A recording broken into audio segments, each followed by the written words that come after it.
아가페 쉬운 성경 시각장애우와 함께 듣고 청각장애우와 함께 보는 열왕기하 4장. 예언자의 무리에 속한 한 사람의 아내가 엘리사에게 와서 말했습니다. 선생님의 종인 내 남편이 죽었습니다. 선생님도 아시듯이 내 남편은 여호와를 잘 섬기던 사람이었습니다. 그런데 내 남편이 죽자 빚쟁이가 찾아와 내 두 아들을 데려다가 종으로 삼으려 하고 있습니다. 엘리사가 대답했습니다. 내가 어떻게 하는 것이 도움이 되겠소? 당신 집에 무엇이 있는지 알려주시오. 여자가 말했습니다. 가진 것이라고는 기름 한 병이 전부입니다. 엘리사가 말했습니다. 이웃 사람들에게 가서 빈 그릇을 있는 대로 빌려오시오. 그릇을 조금 빌리지 말고 많이 빌리시오. 그리고 당신은 두 아들만 데리고 집에 들어가서 문을 닫으시오. 그런 다음 빌려온 항아리마다 기름을 부어 채워지는 대로 옮겨 놓으시오.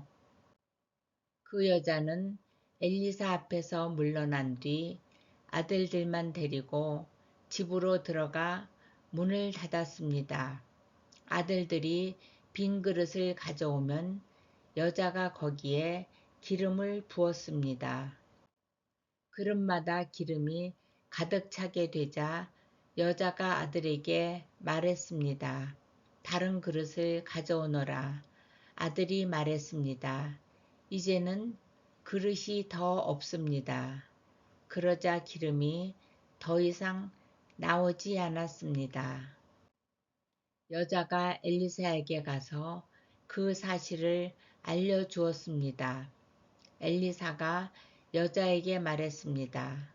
가서 기름을 팔아 빚을 갚으시오. 당신과 당신의 아들들은 남은 것을 가지고 살아갈 수 있을 것이오. 어느 날 엘리사가 수넴으로 갔습니다. 그곳에는 한 귀부인이 살고 있었습니다. 그 여자는 엘리사에게 자기 집에서 머물며 음식을 먹으라고 간절히 부탁했습니다. 그래서 엘리사는 그곳을 지날 때마다 그 집에 들러 음식을 먹고 갔습니다. 여자가 자기 남편에게 말했습니다. 내가 보기에 우리 집 앞으로 자주 지나다니는 엘리사는 하나님께서 거룩하다고 여기는 사람입니다. 지붕 위에 작은 방 하나를 만들고 그 방에 엘리사를 위해 침대와 책상과 의자와 등잔대를 들여놓읍시다. 그래서 엘리사가 우리 집에 들를 때마다 그 방에서 묵어갈 수 있게 합시다. 어느 날 엘리사가 그 여자의 집에 와서 그 방에 들어가 쉬었습니다. 엘리사가 자기 종 게하시에게 말했습니다. 수넴 여자를 불러오너라. 게하시가 수넴 여자를 불러왔습니다. 그녀가 엘리사 앞에 섰습니다. 엘리사가 게하시에게 말했습니다. 여자에게 이렇게 말하여라. 보시오, 당신이 우리를 위해 이렇게 세밀하게 준비했군요. 내가 당신을 위해 무엇을 해주면 좋겠소? 왕이나 군대 사령관에게 부탁할 것이 있으면 말해 보시오. 여자가 대답했습니다. 아닙니다. 나는 내 백성과 함께 살고 있으니 별 어려움이 없습니다. 엘리사가 말했습니다. 그렇다면 저 여자를 위해 무엇을 해주면 좋을까? 게하시가 대답했습니다. 저 여자는 아들이 없고 남편은 늙었습니다. 엘리사가 말했습니다. 여자를 불러오너라.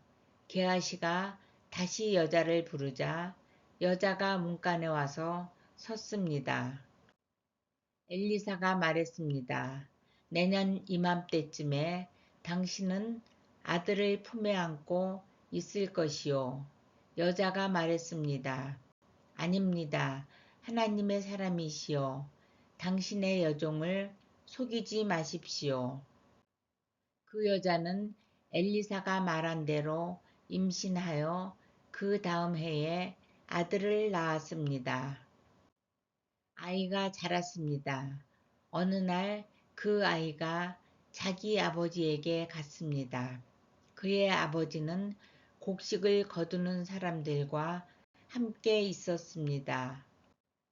아이가 갑자기 자기 아버지 앞에서 외쳤습니다. 아이고 머리야, 아이고 내 머리야. 아버지가 종에게 말했습니다. 이 아이를 어머니에게 데려가거라. 종이 그 아이를 그의 어머니에게 데려갔습니다.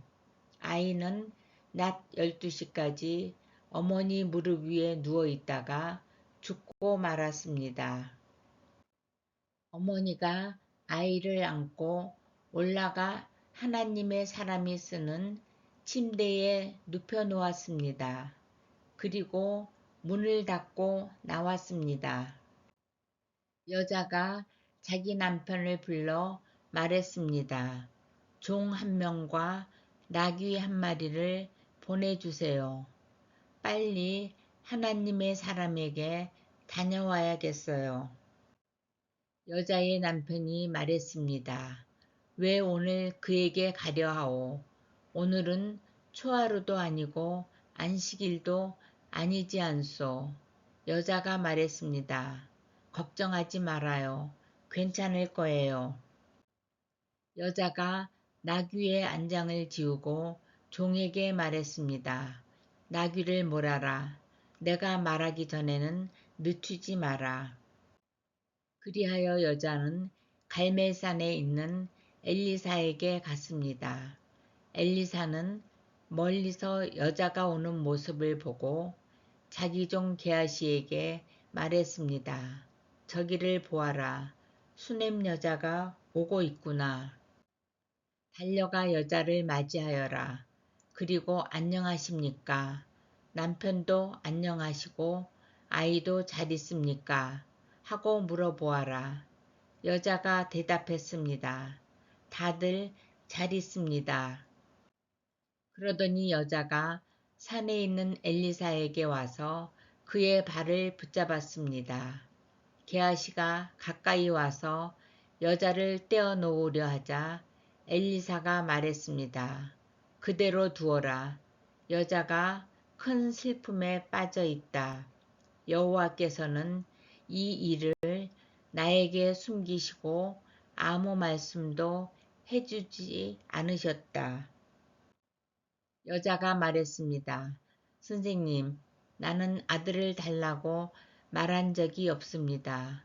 오히려 거짓말을 하지 말라고 말씀드리지 않았습니까? 엘리사가 게하시에게 말했습니다. 길을 떠날 채비를 하여라. 내 지팡이를 손에 들고 서둘러 떠나라. 가다가 누구를 만나도 인사하지 마라. 누가 인사를 하더라도 대꾸하지 마라. 내 지팡이를 그 아이의 얼굴 위에 놓아라. 그러나 아이의 어머니가 말했습니다. 여호와의 살아계심과 당신의 살아계심을 두고 맹세하지만 나는 선생님 곁을 떠나지 않겠습니다. 그래서 엘리사도 자리에서 일어나 여자를 따라갔습니다. 게하시가 먼저 가서 지팡이를 아이의 얼굴 위에 올려놓았습니다. 그러나 아이는 소리도 내지 않고 움직이지도 않았습니다. 게하시가 돌아와서 엘리사를 맞이하며 말했습니다. 아이가 깨어나지 않습니다. 엘리사가 집으로 들어가 보니 아이가 죽은 채 자기 침대에 누워 있었습니다. 엘리사는 방으로 들어가서 문을 닫았습니다. 방 안에는 엘리사와 아이밖에 없었습니다. 엘리사가 여호와께 기도를 드렸습니다. 그리고 나서 침대로 가서 아이 위에 엎드렸습니다. 자기 입을 아이의 입에 맞추고 자기 눈을 아이의 눈에 맞추고 자기 손을 아이의 손 위에 올려놓았습니다. 그렇게 아이 위에 엎드려 있는 사이에 아이의 몸이 따뜻해지기 시작했습니다. 엘리사는 침대에서 내려와 방 안에서 왔다 갔다 한 다음 다시 침대에 올라가 아이 위에 엎드렸습니다. 그러자 아이가 재채기를 7번 하더니 눈을 떴습니다. 엘리사가 게하시를 불러 말했습니다. 수넴 여자를 불러오너라. 게하시가 수넴 여자를 불렀습니다. 여자가 오자 엘리사가 말했습니다. 아들을 데리고 가시오.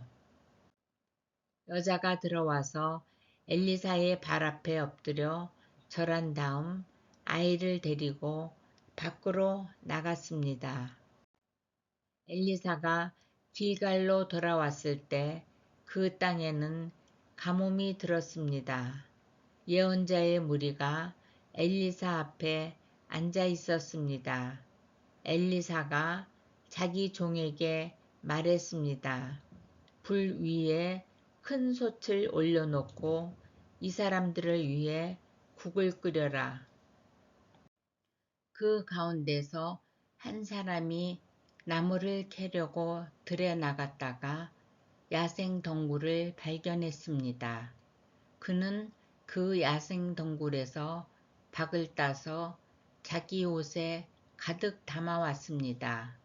그리고 그것을 국을 끓이고 있는 솥에 썰어 넣었습니다. 그들은 그것이 어떤 열매인지 몰랐습니다. 사람들이 국을 그릇에 담은 뒤 먹기 시작했습니다. 그러던 중에 그들이 소리를 질렀습니다. 하나님의 사람이여, 국에 독이 있습니다. 그들은 더 이상 국을 먹을 수 없었습니다. 엘리사가 사람들에게 밀가루를 가져오라고 말했습니다. 밀가루를 가져오자 엘리사가 그것을 국에다 넣고 말했습니다. 사람들에게 국을 떠주어 먹게 하시오. 그러자 국 안에 있는 독이 없어졌습니다. 어떤 사람이 바알 살리사에서 엘리사에게 왔습니다.